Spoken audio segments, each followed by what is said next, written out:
श्रीमन्नारायण नारायण नारायण भजमन्नारायण नारायण नारायण।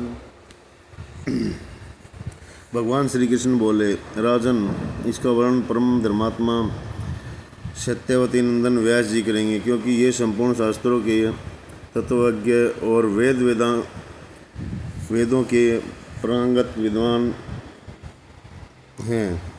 तब वेद व्यास जी कहने लगे, दोनों ही पक्षों की एकादशियों को भोजन न करें। द्वादशी को स्नान आदि से पवित्र हों, फूलों से भगवान केशव की पूजा करके नित्य कर्म समाप्त होने के पश्चात पहले ब्राह्मणों को भोजन देकर अंत में स्वयं भोजन करें। राजन,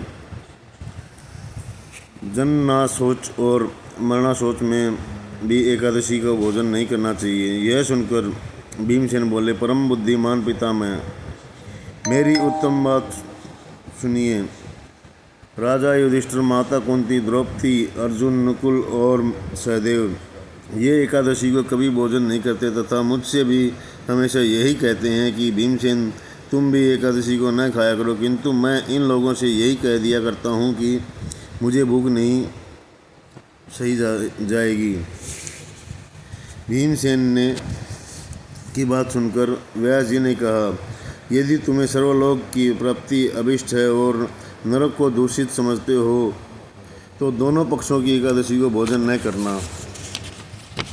श्रीमन्नारायण नारायण नारायण भजमन्नारायण नारायण नारायण।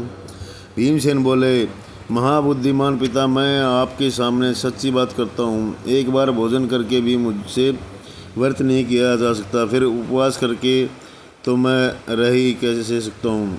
मेरे उदर में वक्त नाम अग्नि सदा प्रज्वलित रहती है, अतः जब मैं बहुत अधिक खाता हूँ तभी वह शांत होती है। इसलिए महामुनि, मैं वर्ष भर में केवल एक ही उपवास कर सकता हूँ जिसमें स्वर्ग की प्राप्ति सुलभ हो तथा जिसके करने से कल्याण का भागी हो सकूँ। ऐसा कोई एक व्रत निश्चय करके बताइए, मैं उसका यथोचित रूप से पालन करूँगा। व्यास जी ने कहा, भीम, ज्येष्ठ मास में सूर्य वर्ष राशि पर हो या मिथुन राशि पर शुक्ल पक्ष में जो एकादशी हो, उसका यत्नपूर्वक निर्जल व्रत करो, बिना जल पिए। केवल कुल्ला तथा आचमन करने के लिए मुख में जल डाल सकते हो, उसको छोड़कर और किसी प्रकार का जल विद्वान पुरुष मुख में न डालें, अन्यथा व्रत भंग हो जाता है। एकादशी को सूर्योदय से लेकर दूसरे दिन की सूर्योदय तक मनुष्य जल का त्याग करे तो यह व्रत पूर्ण होता है। तदंतर द्वादशी को निर्मल प्रभात काल में स्नान करके ब्राह्मणों को विधि पूर्वक जल और स्वर्ण दान करके इस प्रकार सब कार्य पूरा करके जितेंद्रिय पुरुष और ब्राह्मणों के साथ भोजन करें। वर्ष भर में जितनी एकादशियाँ होती हैं उन सब का फल निर्जला एकादशी के सेवन से मनुष्य प्राप्त कर लेता है, इसमें तनिक भी संदेह नहीं है। शंख चक्कर गदा धारण करने वाले भगवान केशव ने मुझसे कहा था कि यदि मानव सबको छोड़कर एकमात्र मेरी शरण में आ जाए और एकादशी को निराहार रहे तो वह सब पापों से छूट जाता है। श्रीमन्नारायण नारायण नारायण श्रीमन्नारायण नारायण नारायण। एकादशी व्रत करने वाले पुरुष के पास विशाल काय, विकराल आकृति और काले रंग वाले दंड पासधारी भयंकर यमदूत नहीं आते। अंत काल में पीताम्बरधारी सोम स्वभाव वाले, हाथ में सुदर्शन धारण करने वाले, मन के समान वेगशाली विष्णुदूत आकर इस वैष्णव पुरुष को भगवान विष्णु के धाम से ले जाते हैं। अतः निर्जला एकादशी को पूर्ण यत्न करके उपवास करना चाहिए। तुम भी सब पापों की शांति के लिए यत्न के साथ उपवास और श्री हरि का पूजन करो। स्त्री हो या पुरुष, यदि उसने मेरु पर्वत के बराबर महान पाप किया हो तो वह भी सब एकादशी के प्रभाव से भस्म हो जाता है। जो मनुष्य इस जल के नियम का पालन करता है वह पुण्य का भागी होता है। उसे एक एक पहर में कोटि कोटि स्वर्ण मुद्रा दान करने का फल प्राप्त होता है। सुना गया है। मनुष्य निर्जला एकादशी के दिन स्नान, दान, जप, होम आदि जो कुछ भी करता है वह सब अक्षय होता है। यह भगवान श्री कृष्ण का कथन है। निर्जला एकादशी को विधि पूर्वक उत्तम रीति उपवास करके मानव वैष्णव पद को प्राप्त कर लेता है। जो मनुष्य एकादशी के दिन अन्न खाता है वह पाप भोजन करता है।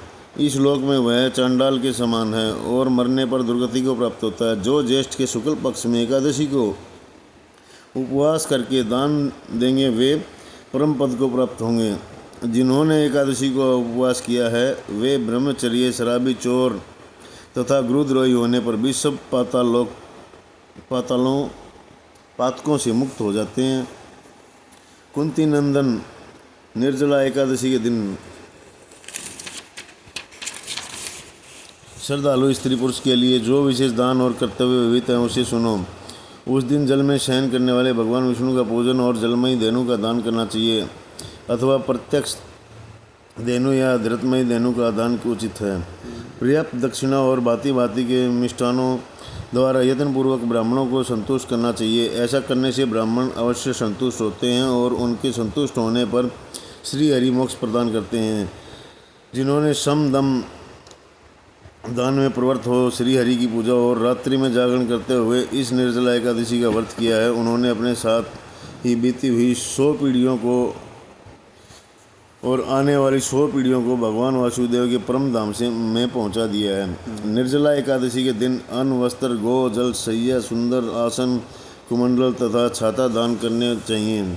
जो श्रेष्ठ एवं सुपात्र ब्राह्मणों को जूता दान करता है वह सोने के विमान पर बैठकर स्वर्गलोक में प्रतिष्ठित होता है।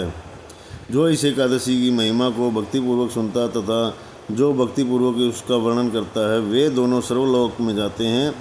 चतुर्दशी युक्त अमावस्या को सूर्य ग्रहण के समय श्राद्ध करके मनुष्य जिस फल को प्राप्त करता है वही उसके श्रवण से भी प्राप्त होता है। पहले दंत धावन करके यह नियम लेना चाहिए कि मैं भगवान केशव की प्रसन्नता के लिए एकादशी को निराहार रहकर आचमन के सिवा दूसरे जल का भी त्याग करूँगा। द्वादशी को देवेश्वर भगवान विष्णु का पूजन करना चाहिए। गंध, धूप, पुष्प और सुंदर वस्त्र से विधि पूर्वक पूजन करके जल का घड़ा संकल्प करते हुए निम्नलिखित मंत्र का उच्चारण करें।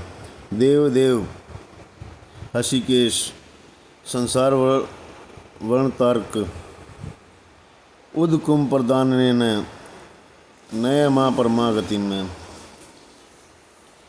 संसार सागर से तारने वाले देवदेव ऋषिकेश, इस जल के घड़े का दान करने से आप मुझे परम गति की प्राप्ति कराइए। भीमसेन, ज्येष्ठ मास में शुक्ल पक्ष की जो शुभ एकादशी होती है उसका निर्जल व्रत करना चाहिए तथा उस दिन श्रेष्ठ ब्राह्मणों को शुक्र के साथ जल के घड़े दान करने चाहिए। ऐसा करने से मनुष्य भगवान विष्णु के समीप पहुंचकर आनंद का अनुभव करता है। तत्पश्चात द्वादशी को ब्राह्मण भोजन कराने के बाद स्वयं भोजन करें।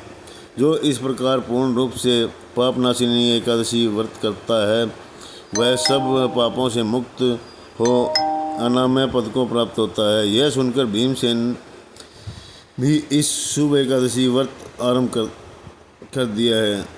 तब से वह लोक में पांडव द्वादशी के नाम से विख्यात हुई। श्रीमन्नारायण नारायण नारायण भजमन नारायण नारायण